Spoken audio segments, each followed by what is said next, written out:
Assalamualaikum warahmatullahi wabarakatuh. Waalaikumsalam warahmatullahi wabarakatuh. Perkenalkan, nama saya Sudirman Altof. Saya mahasiswa semester 2 Universitas Nurul Jadid, Prodi PAI. Dan pada kesempatan kali ini saya akan menjadi host untuk teman saya.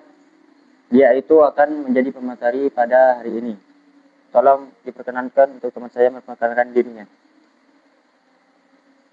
Bismillahirrahmanirrahim. Perkenalkan, nama saya Muhammad Rusaisan. Saya juga seorang mahasiswa di Universitas Nurul Jadid. Di sini saya akan menjadi narasumber dalam podcast ini tentang masa perkembangan Islam di masa Khulafaur Rasyidin. Jadi teman saya di sini akan menjelaskan tentang perkembangan Islam setelah Rasulullah wafat ya. Ya, Pada betul. masa Khulafaur Rasyidin. Jadi langsung saja, siapa itu Khulafaur Rasyidin? Jadi secara harfiah Khulafaur Rasyidin itu artinya para pemimpin yang mendapat petunjuk. Istilah ini menunjuk kepada 4 khalifah pertama umat Islam yang memimpin setelah wafatnya Nabi Muhammad SAW. Jadi setelah Rasulullah wafat, 4 khalifah ini menjadi penggantinya beliau. Mereka diberi gelar ini karena kepemimpinan mereka dianggap sebagai masa keemasan dan ideal dalam Islam, di mana pemerintahan dijalankan sepenuhnya berdasarkan Al-Quran dan Sunnah Nabi. Mereka hidup dan belajar langsung dari Rasulullah, sehingga keteladanan dan kesederhanaan dan keadilan mereka menjadi standar tinggi bagi pemimpin-pemimpin selanjutnya. Jadi Khulafaur Rasyidin ini ada 4 orang, yaitu yang pertama itu adalah Abu Bakar, yang kedua itu Umar bin Khattab, dan yang ketiga adalah Utsman bin Affan. Dan sedangkan yang terakhir itu Ali bin Abi Thalib. Jadi 4 orang ini itu disebut Khulafaur Rasyidin karena mereka berempat memimpin setelah Rasulullah wafat. Jadi mereka ini menggantikan Rasulullah setelah beliau wafat. Jadi umat Islam kan kehilangan pemimpin sekaligus Nabi. Jadi mereka menjadi pemimpin setelah Rasulullah wafat. Jadi saya akan menjelaskan secara singkat dari biografi dari 4 orang tersebut, yaitu yang pertama adalah Abu Bakar. Abu Bakar adalah orang yang paling dekat dan kepercayaan Nabi Muhammad SAW, serta menjadi mertua Nabi melalui pernikahan putrinya yaitu Aisyah. Abu Bakar ini memiliki nama lengkap yaitu Abdullah bin Utsman bin Amir bin Amru bin Ka'ab. Beliau lahir dari keluarga pedagang kaya dari suku Quraisy. Karakteristiknya dikenal sebagai pribadi yang jujur dan dermawan. Beliau adalah orang dewasa pertama yang beriman kepada Nabi dan memiliki gelar As-Siddiq. Diberikan karena beliau adalah orang pertama yang membenarkan peristiwa Isra Mi'raj. Jadi Abu Bakar As-Siddiq ini adalah teman dekat Rasulullah dan juga sekaligus mertuanya, karena anaknya Abu Bakar ini menikah dengan Rasulullah yaitu Siti Aisyah. Yang kedua itu adalah Umar bin Khattab. Umar bin Khattab adalah sosok yang sangat penting dalam sejarah Islam. Dikenal karena ketegasan dan keadilannya. Beliau memiliki nama lengkap yaitu Umar bin Khattab bin Adi bin Abdul Al-Uzza bin Riyad bin Abdullah. Beliau dikenal sebagai pemuda Quraisy yang kuat, keras, dan sangat menentang dakwah Nabi Muhammad SAW.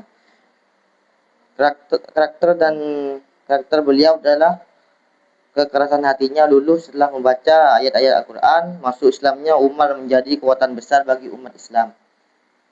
Jadi beliau sebelum menjadi Muslim, beliau adalah termasuk orang yang menentang keras ajaran Nabi ini.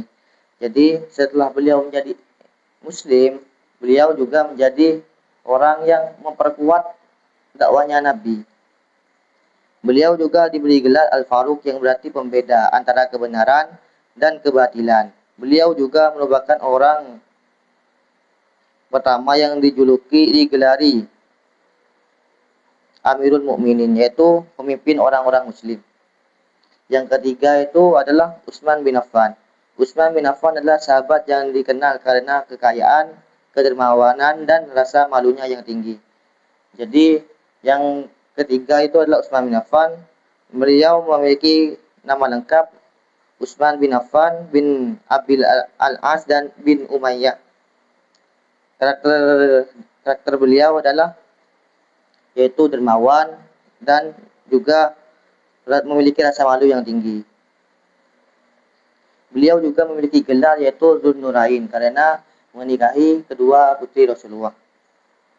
Yang keempat itu adalah Ali bin Abi Thalib. Ali bin Abi Thalib adalah sepupu sekaligus menantu Nabi Muhammad SAW yang dikenal karena kecerdasan dan kebenarannya.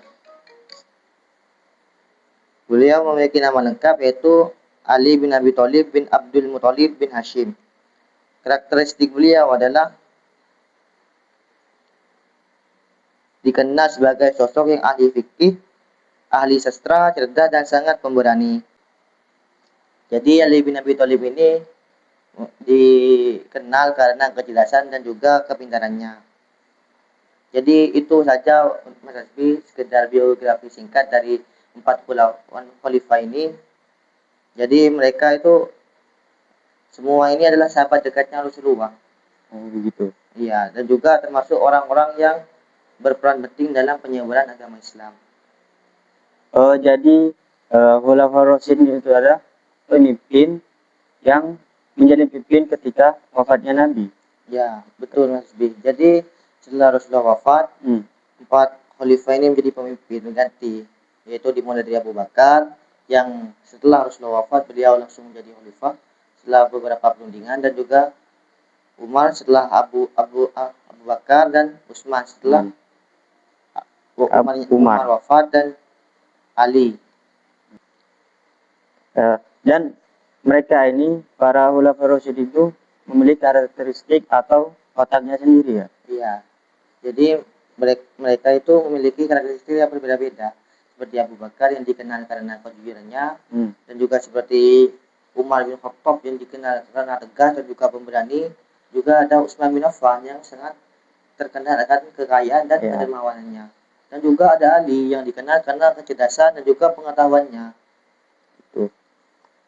Karena sekarang kita sedang membahas Khulafaur Rasyidin, jadi yang pertama pastinya adalah Abu Bakar. Ya. Jadi apa tantangan terbesar yang dihadapi Abu Bakar As-Siddiq di awal masa kepemimpinannya?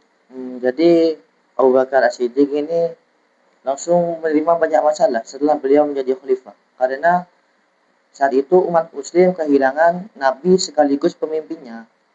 Jadi banyak orang-orang yang setelah masuk Islam itu menjadi murtad karena mereka menganggap setelah Rasulullah wafat perjanjiannya dengan Rasulullah itu sudah hilang. Jadi banyak yang kembali kepada agama masa lalunya, dan juga banyak yang tidak mau membayar zakat. Dan pada saat itu banyak juga bermunculan para nabi-nabi palsu seperti Musailimah Al-Kadzab, Tulaihal Al-Asadi, dan Sujjah. Mereka mengklaim diri sebagai nabi, memecah belah umat Islam dan menentang otoritas Madinah.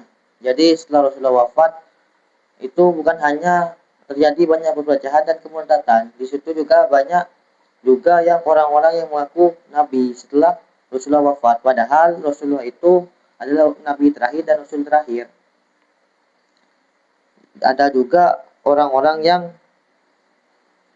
mengaku Islam tapi menolak membayar zakat kepada Abu Bakar. Mereka membedakan antara kewajiban sholat dan zakat.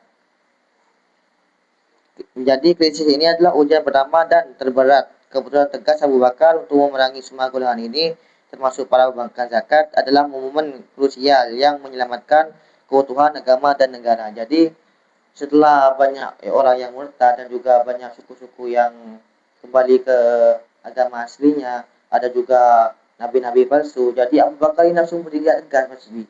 Jadi mereka langsung memeranginya. Jadi Abu Bakar ini langsung memerangi mereka. Karena jika ini dibiarkan, maka akan lebih banyak lagi nabi-nabi palsu dan juga orang-orang yang murtad. Jadi Abu Bakar cukup tegas dalam menangani permasalahan ini. Jadi bisa dibilang tantangan Abu Bakar ketika menjabat sebagai pemimpin ini cukup besar. Iya, cukup cukup besar dan juga cukup berat.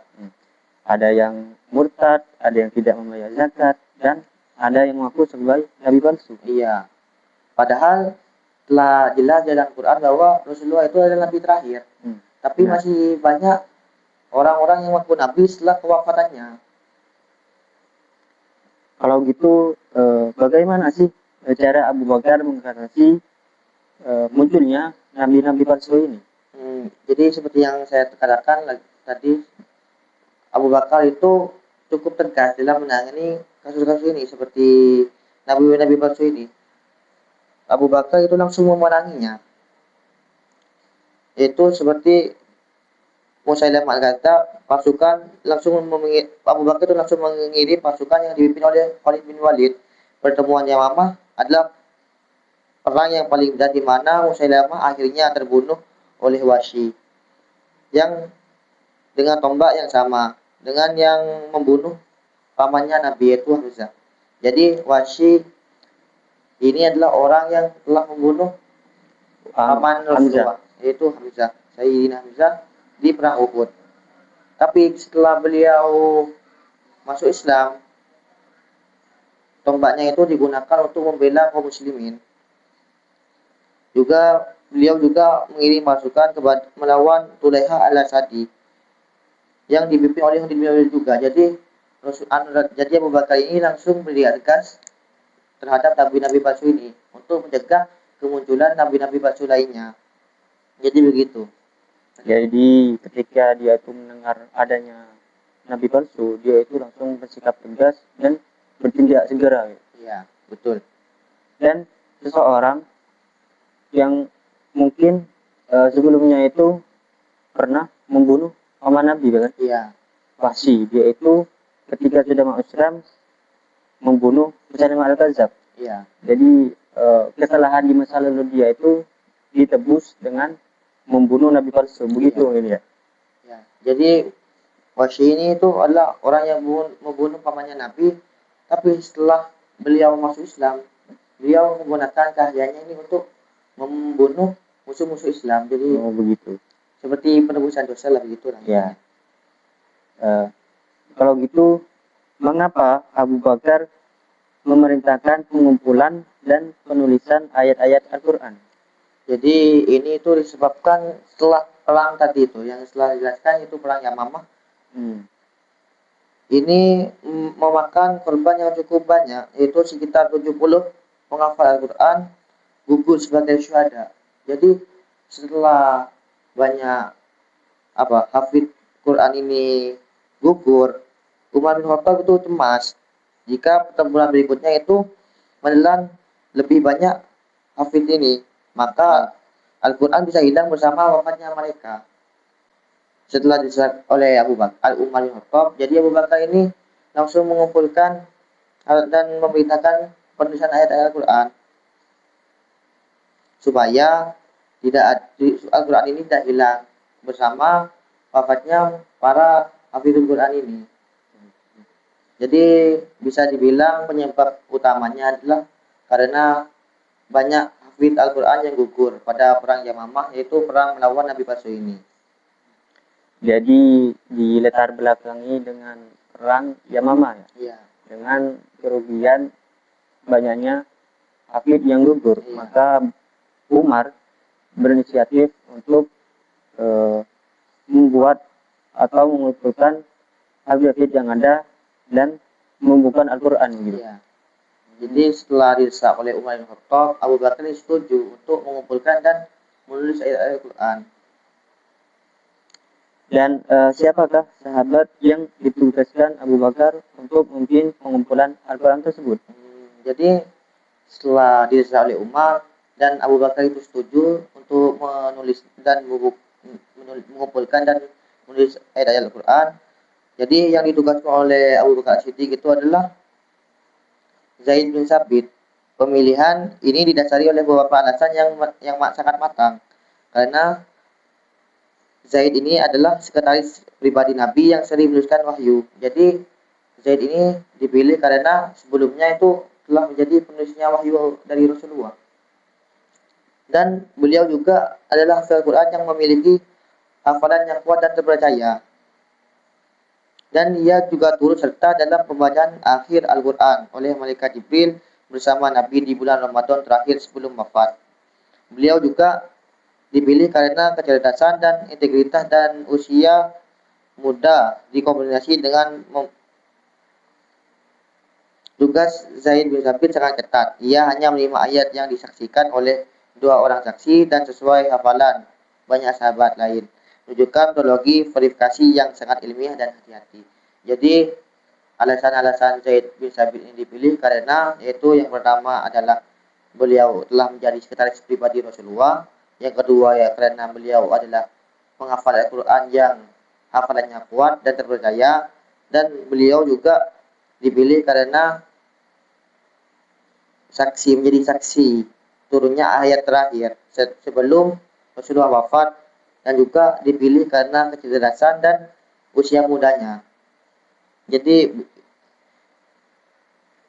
Zaid bin Sabit ini adalah orang yang diperintah oleh Abu Bakar untuk mengumpulkan dan menulis ayat-ayat Al-Quran. Karena tadi itu orang Yamamah yang mengakibatkan 70 penghafal Al-Quran mati syahid, gugur. Jadi faktor tersebut yang dimana Abu Bakar memilih Zaid untuk memimpin pengumpulan Al-Quran. Iya, betul. Terus di masa Khalifah siapakah terjadi penaklukan 2 kekuatan besar, yaitu Persia dan juga Romawi. Jadi setelah kepemimpinan Abu Bakar Siddiq, di situ setelah Abu Bakar wafat, Umar bin Khattab ini menjadi khalifah selanjutnya setelah Abu Bakar.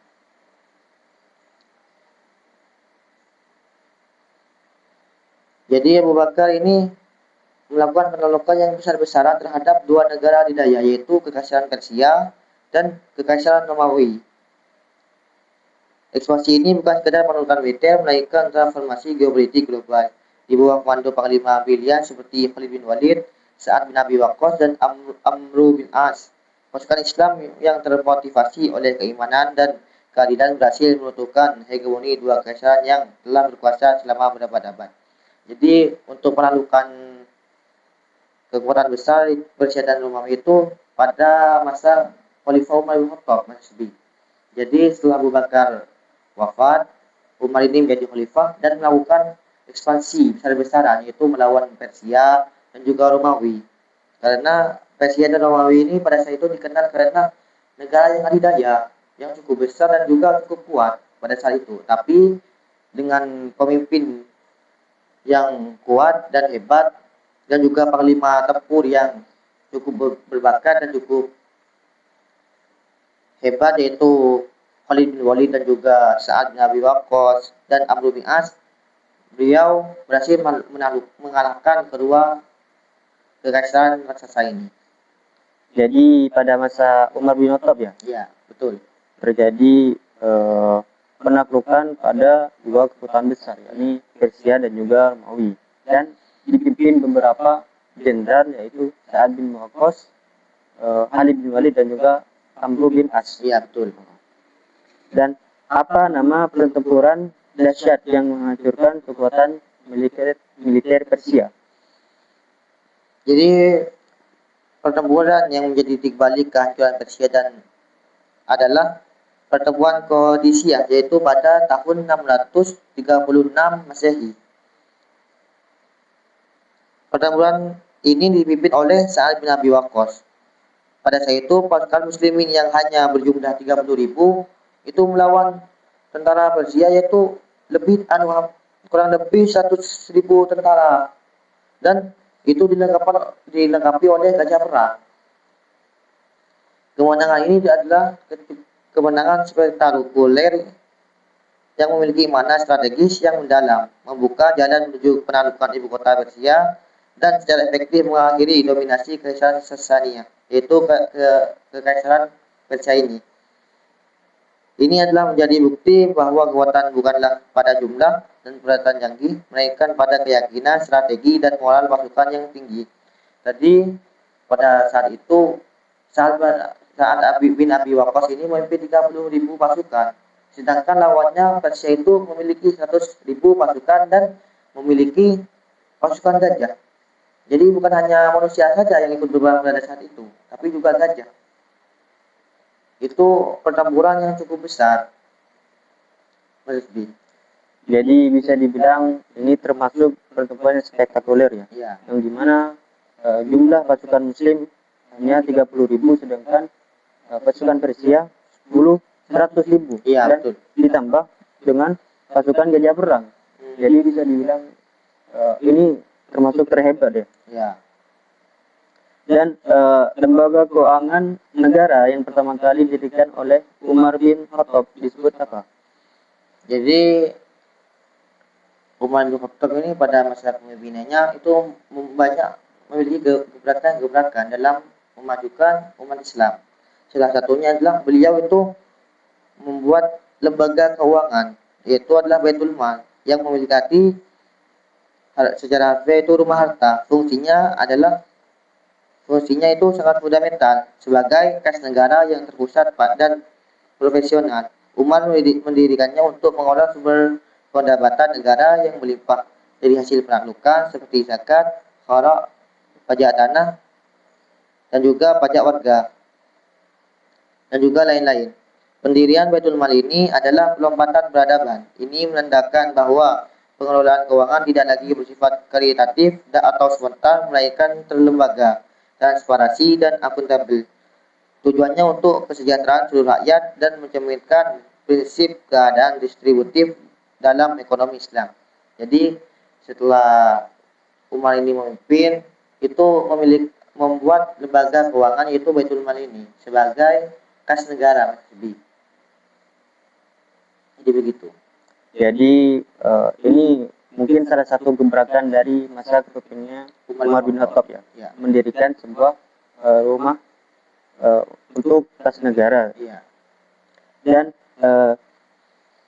sebutkan gelar yang diberikan kepada Umar bin Khattab karena keadilannya. Jadi jelaskan. Jadi seperti yang telah dijelaskan tadi pada awal biografinya, beliau ini memiliki beberapa julukan, termasuk yaitu yang paling terkenal itu adalah Al-Faruq, yang berarti pembeda antara kebenaran dan keadilan. Gelar ini bukan hanya karena keadilannya, tetapi karena keberanian dan ketegasannya dalam menegakkan prinsip kebenaran, dan keislaman.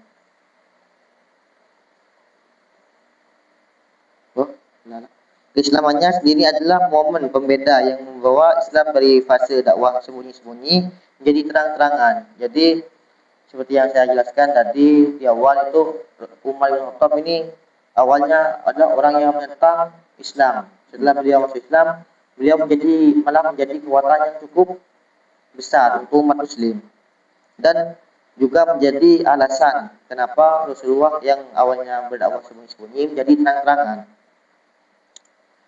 Sosoknya adalah personifikasi keadilan. Kisah-kisah tentangnya berkeliling di malam hari untuk memastikan rakyatnya tidak kelaparan, atau tentang seorang wanita miskin yang ia ganti sendiri. Kalung gandumnya adalah legenda yang terukir dalam sejarah sebagai standar emas seorang pemimpin. Jadi pada masa kepemimpinannya, Umar bin Khattab ini itu sering keliling-keliling untuk melihat keadaan rakyatnya. Jadi Umar bin Khattab ini bukan seperti pemerintah sekarang yang hanya duduk di kursi mewah, sedangkan rakyatnya kelaparan. Jadi Umar bin Khattab ini tiap malam itu berkeliling Mas Bi, untuk melihat kondisi rakyatnya. Dan ada cerita yang cukup terkenal yang sering kita dengar, itu adalah ada wanita yang memasak batu itu Mas Bi, karena beliau tidak memiliki beras, sedangkan anaknya itu kelaparan dan meminta makan. Dan tapi ibunya itu tidak memiliki beras sama sekali. Jadi beliau itu memasak batu, dan itu dilihat oleh Umar bin Khattab. Lalu Umar bin Khattab itu langsung mengeluarkan sekarung beras untuk diberikan kepada ibu ini. Jadi kenapa Umar bin Khattab ini dikenal karena keadilannya? Itu karena beliau ini memang memiliki sifat keadilan yang tinggi, Mas Bi. Jadi begitu.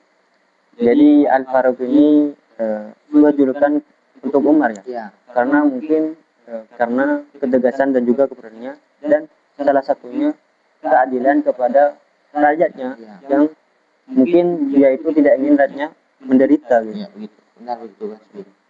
Dan juga mengapa Umar bin Khattab menetapkan kalender Hijriah. Jadi Umar bin Khattab menetapkan kalender Hijriah karena kebutuhan administratif negara yang semakin kompleks. Pemicu langsungnya adalah surat dari seorang gubernur yang kebingungan karena tidak adanya penanggalan baku pada dokumen instruksi. Hal ini berpotensi menimbulkan kekacauan dalam tata kelola pemerintahan.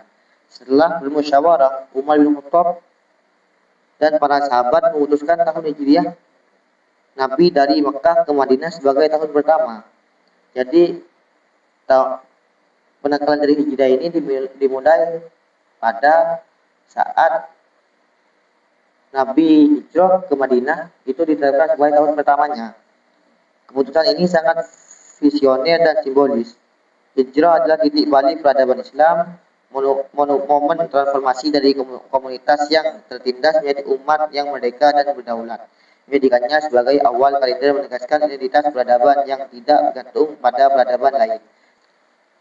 Jadi setelah bermusyawarah Umar dan para sahabat memutuskan tahun hijrah Nabi dari Mekah ke Madinah sebagai tahun pertama Hijriah. Karena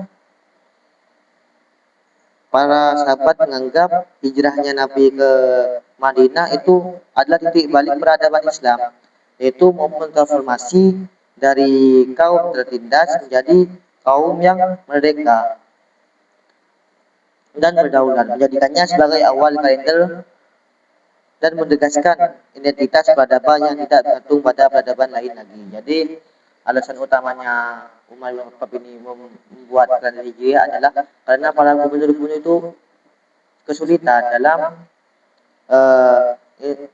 penanganan kesulitan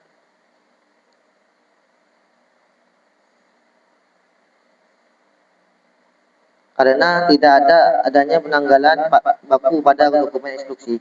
Jadi ini untuk mempermudah para gubernur juga itu. Jadi alasan utamanya ini karena banyak yang gubernur yang kesulitan dalam instruksi dari beliau. Jadi karena itulah kalender Hijriah ditetapkan. Jadi alasan mengapa Umar bin Khattab menetapkan kalender Hijriah karena mungkin gubernurnya itu kebingungan mungkin ya untuk menetapkan instruksi. Dan bagaimana kebijakan penting apa yang dilakukan Utsman bin Affan terhadap mushaf Al-Quran. Jadi setelah Umar bin Khattab menjadi khalifah dan dia wafat, itu Utsman bin Affan menggantikannya. Dan salah satu kebijakan yang paling cukup terkena adalah terhadap mushaf Al-Quran. Kebijakan pemerintahnya adalah kodifikasi dan standarisasi mushaf Al-Quran. Kebijakan ini diambil karena kekhawatiran akan perpecahan umat. Seiring meluasnya wilayah Islam ke berbagai bangsa non-Arab, muncul perbedaan cara baca yang tajam, hingga seorang guru dan satu murid bisa saling menyalahkan bacaan satu sama lain. Utsman membentuk tim yang dipimpin Zaid bin Sabit untuk menyalin mushaf standar dari naskah asli yang disimpan oleh Hafsah. Selain ini kemudian dikirim ke pusat-pusat provinsi utama dan semua naskah pribadi yang berbeda diperintahkan untuk dibakar. Tujuan mendalamnya adalah menjaga kemurnian dan kesatuan teks Al-Quran yang diturunkan dalam bahasa Arab Quraisy, mencegah distorsi dan mempersatukan umat di atas satu bacaan yang otoritatif. Jadi kebijakan yang terkendali Utsman bin Affan ini adalah yaitu kodifikasi dan standarisasi mushaf Al-Quran. Jadi pada saat itu banyak mushaf itu masih menggunakan tidak sama maksudnya. Jadi beliau ini membuat Al-Quran yang umum gitu, yang sesuai dengan standarisasi yang beliau buat, dan menyuruh Al-Quran yang berbeda itu dibakar supaya menjaga keoriginalan Al-Quran gitu. Jadi mungkin karena agama Islam itu sudah menyebar ke banyak negara, tidak hanya di Arab. Jadi Utsman bin Affan ini ingin agar Al-Quran ini bisa dibaca oleh semua negara mungkin ya, dan agar tidak mencegah distorsi dan mempersatukan umat di atas satu bacaan gitu. Karena pada saat itu tuh banyak yang ditulis itu tidak sesuai dengan untuk mencegah untuk menjaga keoriginalnya. Utsman ini membuat mushaf ini, yaitu biasanya dikenal itu mushaf Utsmani. Dan mengapa Utsman bin Affan membentuk Angkatan Laut Islam yang pertama? Jadi Utsman bin Affan ini itu membentuk Angkatan Laut ini adalah respons strategis terhadap ancaman Kekaisaran Bizantium yang memiliki supremasi maritim di Laut Tengah. Pantai-pantai wilayah Islam baru seperti Suriah dan Mesir sangat rentan terhadap serangan armada Romawi. Dengan visi geostrategis, Utsman menyetujui usulan Muawiyah bin Abi Sufyan, yaitu gubernur Suriah pada saat itu, untuk membangun armada. Keputusan ini sangat berani karena menantang kekuatan maritim terkuat di dunia saat itu. Hasilnya juga spektakuler dengan kemenangan dalam pertempuran Zatus Samawi, penentuan tiang kapal yang membuka jalan bagi ekspansi Islam ke Mediterania dan mengamankan wilayah talukan dari serangan laut. Jadi kenapa Utsman bin Affan ini membentuk Angkatan Laut? Itu karena didasari karena untuk respon terhadap Kekaisaran Romawi yang memiliki kekuatan yang kuat pada laut. Jadi sebagai pembelaan diri lah gitu, Mas Adi. Jadi mungkin bisa dibilang ini respon untuk menghadapi ancaman ya dari Bizantium yang dimana itu sedang kuat-kuatnya apalagi pada armada laut. Karena pada saat itu tuh Bizantium itu memiliki armada laut yang kuat. Tapi armada laut milik umat Muslim ini yang telah didirikan oleh Utsman bin Affan ini malah bisa mengalahkannya. Padahal pada saat itu armada Romawi itu armada yang paling kuat Rusbi.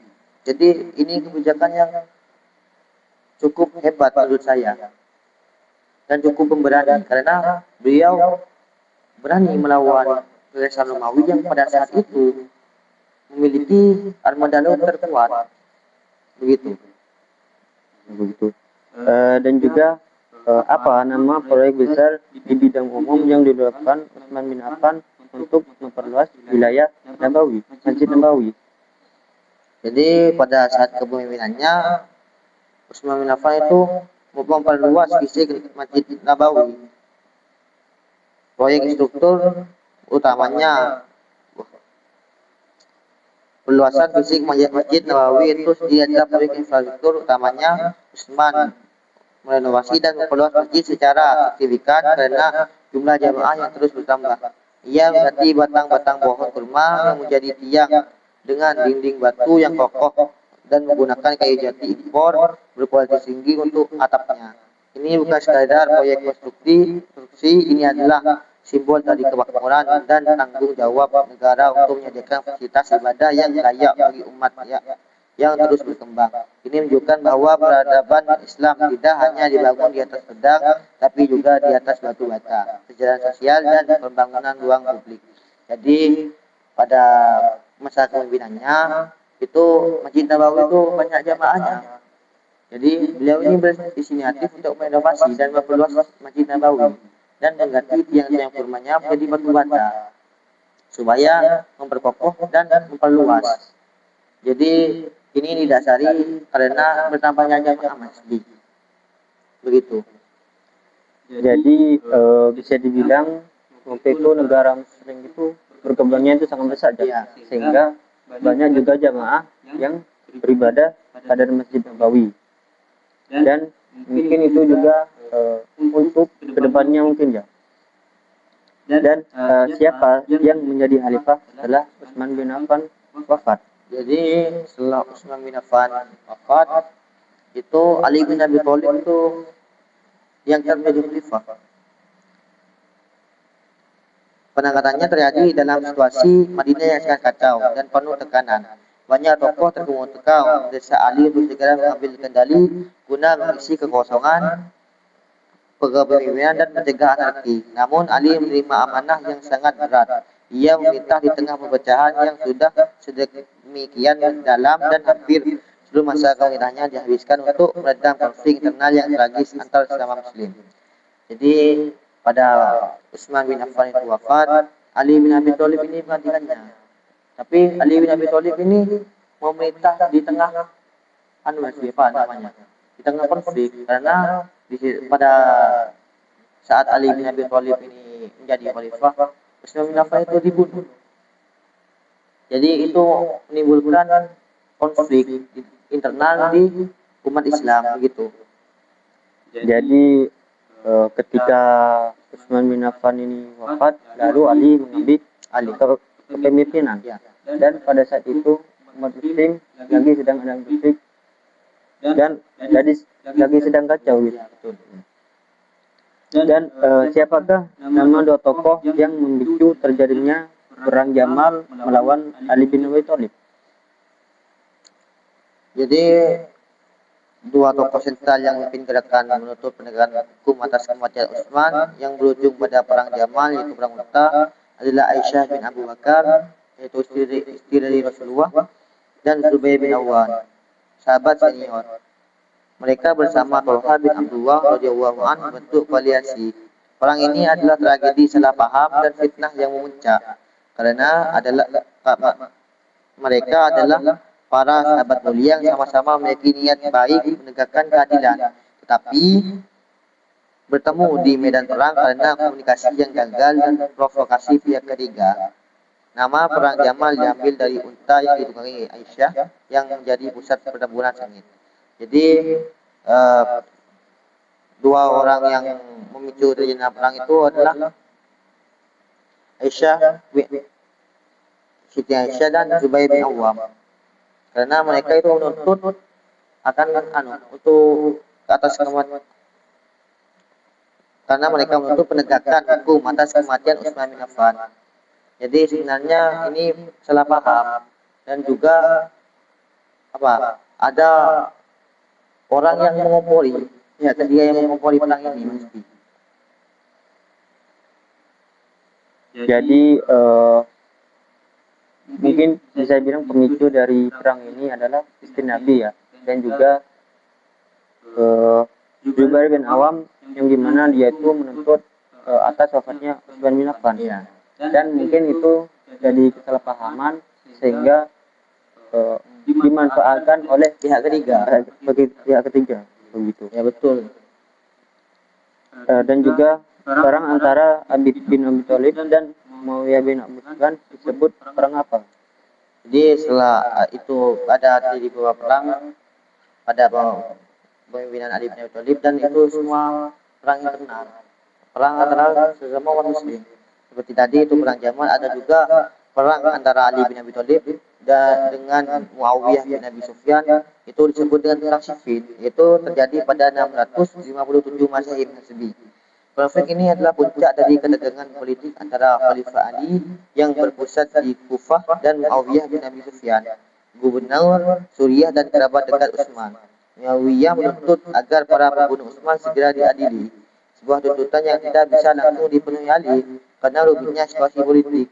Pertemuan besar ini berlangsung di sebuah dataran dekat Sungai Efrat. Ini adalah konflik antara dua kelompok Muslim terbesar yang dampaknya sangat traumatis dan menciptakan luka mendalam pada sejarah Islam. Jadi perang yang antara Muawiyah dan Ali bin Abi Thalib itu disebut perang Siffin.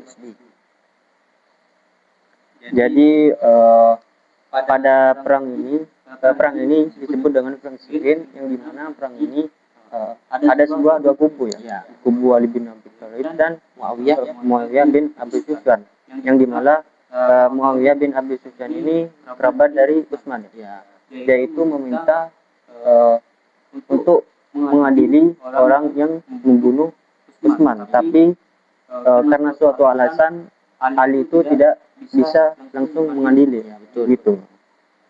Jadi kedua perang ini itu hampir sama penyebabnya. Itu tentang kematian Utsman bin Affan tadi. Dan apa nama peristiwa perundingan damai yang mengakhiri perang Siffin? Jadi peristiwa yang mengakhiri perang Siffin itu adalah tahkim, yaitu arbitrase. Ketika perang hampir dimenangkan oleh pasukan Ali, pasukan Muawiyah ini mengangkat mushaf Al-Quran di ujung tombak sebagai isyarat ajakan untuk kembali pada hukum Allah. Ali yang tidak ingin melupakan darah lebih banyak menerima ajakan itu. Disepakati oleh dua orang juru runding, Abu Musa Al-Asy'ari dari pihak Ali dan Amru bin Ash dari pihak Muawiyah. Namun proses dan hasil tahkim ini menimbulkan kontroversi besar. Kebijakan Ali menerima perundingan justru menjadi bumerang politik yang paling serius baginya. Jadi pada saat perang Siffin itu pihak Ali sudah menang Mas Bi. Dan sudah bisa mengalahkan Muawiyah bin Sufyan, tapi pihak Muawiyah ini cukup cerdik. Mereka menahan Al-Quran di ujung tombak sebagai isyarat ajakan untuk kembali kepada hukum Allah. Dan Ali itu menyetujuinya karena Ali bin Abi Thalib tidak ingin menumpahkan darah yang lebih banyak dan menerima ajakan itu. Dan itu disebut dengan peristiwa tahkim. Jadi peristiwa perundingan perdamaian itu disebut peristiwa tahkim yang dimana ketika waktu perang itu Muawiyah bin Abi Sufyan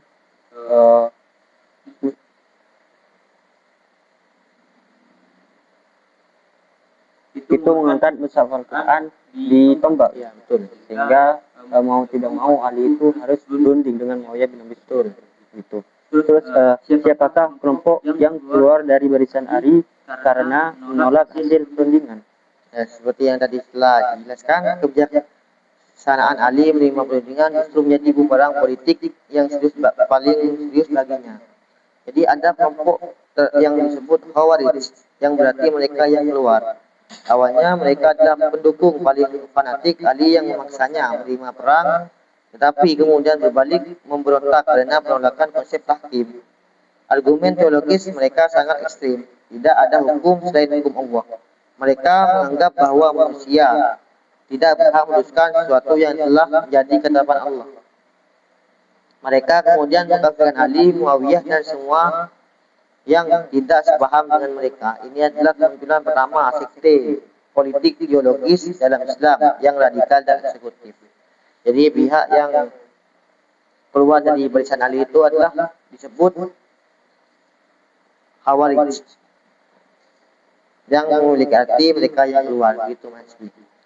Oh, jadi kelompok yang mungkin keluar dari Ali itu adalah kelompok Khawarij ya, yang dimana dia itu tidak setuju dengan pendapat Ali. Betul. Dan mereka ini mungkin cukup keras ya dan fanatik. Kalau gitu, kota manakah yang dijadikan pusat pemerintahan pada masa Khalifah Ali bin Abi Thalib? Jadi pada saat Ali bin Abi Thalib itu menjadi khalifah, Ali bin Abi Thalib ini memindahkan pusat pemerintahan dari kota Madinah ke kota Kufah, sebuah kota di Irak. Keputusan ini adalah langkah politik dan strategis yang besar. Basis dukungan utama Ali berada di Kufah dan Madinah sudah tidak kondusif secara politik. Pemindahan ini melambangkan penggeseran pusat gravitasi politik Islam. Madinah tidak lagi menjadi ibu kota negara, menandai akhir dari dua era dan dimulainya era kekuasaan yang berpusat di wilayah yang lebih strategis dari Kufah. Inilah Ali mengelola seluruh sumber daya untuk menghadapi dua perang saudara besar. Jadi Ali bin Abi Thalib ini memindah ibu kota dari Madinah ke Kufah karena di Kufah ini lebih banyak penduduk Ali, begitu singkatnya Mas. Oh, jadi kota yang dijadikan ibu kota untuk pada masa pemerintahan Ali itu adalah Kufah. Ya. Oh, begitu. Terus apa hikmah yang dapat diambil dari sistem musyawarah yang diterapkan para khulafaur rasyidin? Jadi hikmah dari khulafaur rasyidin itu cukup banyak Mas. Itu ada beberapa pasti partisipasi dan kepemilikan kolektif. Keputusan yang diambil bersama menciptakan rasa kepemilikan dan tanggung jawab bersama, bukan hanya pada satu pemimpin. Ya, ada juga itu menjaga kesewenang-wenangan. Musyawarah adalah rem dan penyeimbang alami pendapat seorang pemimpin bisa ditolak jika terbukti salah. Seperti yang terjadi pada Umar yang ditegur oleh seorang wanita biasa saat akan membatasi mahar.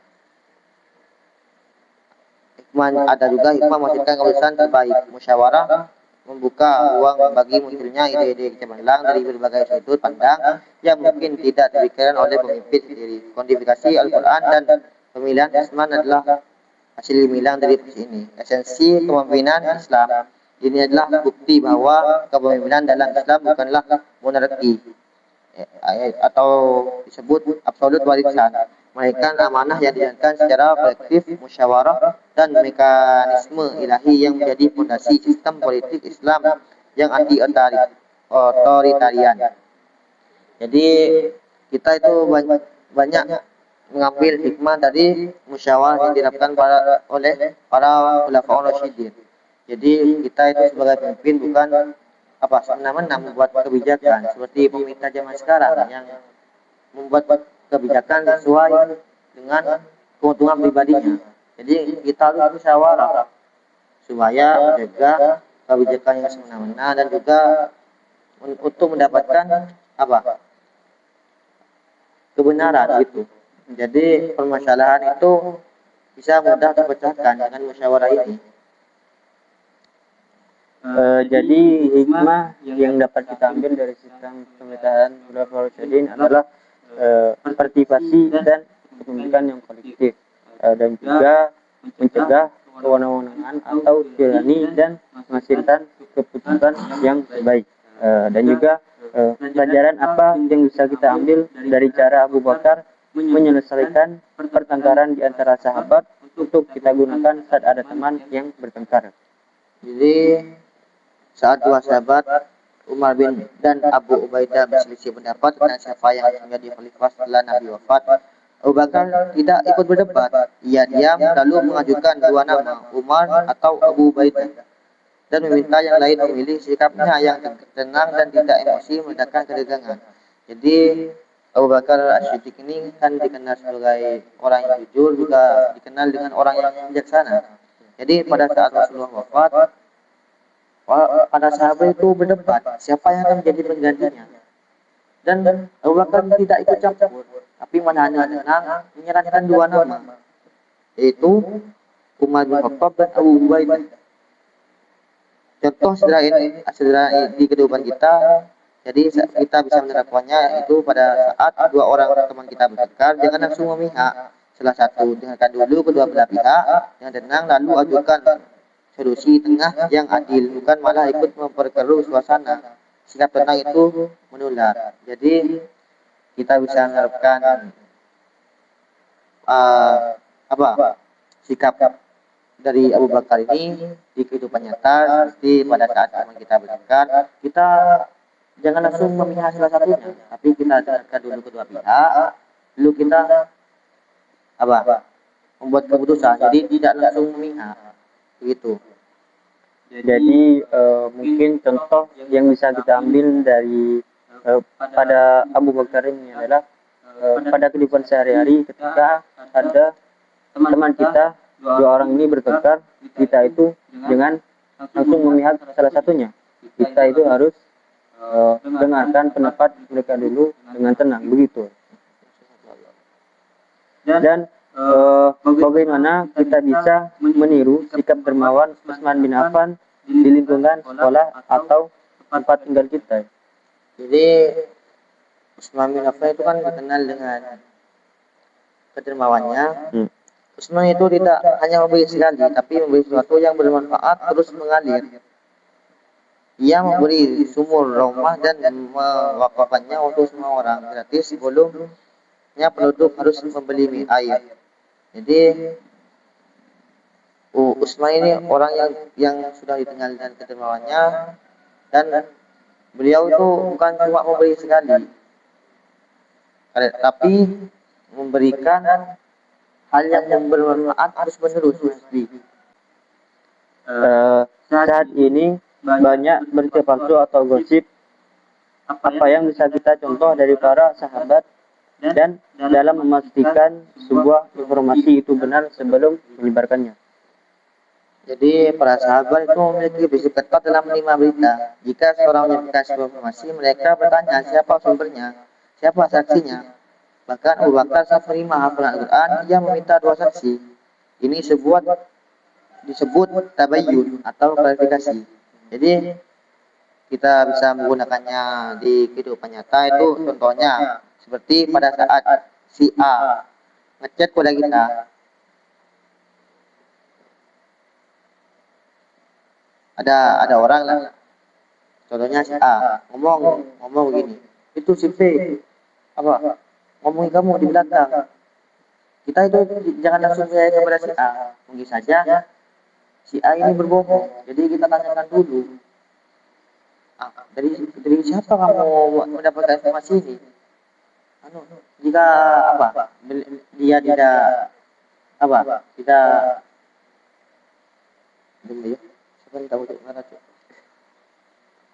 jadi contoh sederhana di kehidupan kita, saat dapat si A katanya ngomongin kamu jelek loh, jangan langsung percaya. Kita tanya dulu siapa yang ngomong, siapa saksinya, atau cuma katanya, atau lebih baik tanya langsung ke si A dengan baik-baik. Bisa jadi itu berita palsu yang sengaja dibuat untuk mengadu domba. Ingat, diam dan cek dulu lebih baik daripada itu menyebarkan fitnah. Jadi jika ada orang yang mengatakan sesuatu kepada kita jangan langsung percaya. Contoh, si Ubed ini ngomongin kamu di belakang, kita itu jangan langsung percaya. Kita tanya dulu, dari mana kamu dapat informasi, dapat apa informasi ini? Apa kamu dengar sendiri atau kamu dengar dari kata orang lain? Jika itu masih dengar dari kata orang lain, kita jangan langsung percaya. Mungkin saja ada orang yang ingin mengadu domba kita, begitu. Jadi ketika kita mendengar sebuah berita, kita itu jangan langsung menyimpulkan atau membenarkan. Kita itu harus memverifikasi dulu atau tabayun, atau bisa juga langsung dicek sendiri, gitu. Kita bisa langsung menanyakannya langsung terjadi. Jadi setelah saya menjelaskan dari penjelasan Mas Bron, saya menangkap beberapa kesimpulan, yakni mereka berempat itu adalah manusia biasa, tapi nilai-nilai yang mereka praktikkan membuat mereka menjadi pemimpin yang luar biasa. Contohnya dari Abu Bakar, kita belajar bahwa saat terjadi konflik, jadilah penengah yang tenang dan adil, bukan orang yang memperkeruh suasana. Dan untuk dari Umar, kita paham bahwa amanah bukan hanya soal uang, tapi melainkan sikap hati. Ia menunjukkan bahwa integritas sejati justru muncul saat tidak ada yang melihat. Dan untuk dari Utsman bin Affan sendiri, kita ditunjukkan bahwa memberi itu bukan sekedar membantu, tapi mengubah keadaan dan kedermawannya itu bersifat strategis dan berkelanjutan. Dan kalau untuk Ali, kita meneladani bahwa memilih jalan damai dan musyawarah meski berat adalah tanda kekuatan sejati. Ia rela menggabungkan ego demi persatuan, membuktikan bahwa kemenangan terbesar adalah ketika kita bisa menyelamatkan hubungan baik dengan sesama. Dan dari semuanya, kita mewarisi prinsip tabayun atau verifikasi. Di era banjir informasi dan hoax, para sahabat mengajarkan satu hal sederhana yang sangat penting. Berpikirlah sebelum menyebarkan, telitilah sebelum menghakimi. Karena satu berita yang disebar tanpa dicek bisa merusak persaudaraan yang sudah lama dibangun. Intinya dari semua khulafaur rasyidin bermuara pada suatu pesan, yakni kemajuan zaman tidak mengubah esensi akhlak manusia. Integritas, kemurahan hati, pengalihan diri, dan kehati-hatian dalam beremosi adalah mata uang yang selalu berlaku di setiap masa. Mungkin itu saja yang dapat kami sampaikan. Apabila ada salah atau tutur kata yang salah, mohon dimaafkan. Wabillahi cukup sekian dari kami. Wassalamualaikum warahmatullahi wabarakatuh.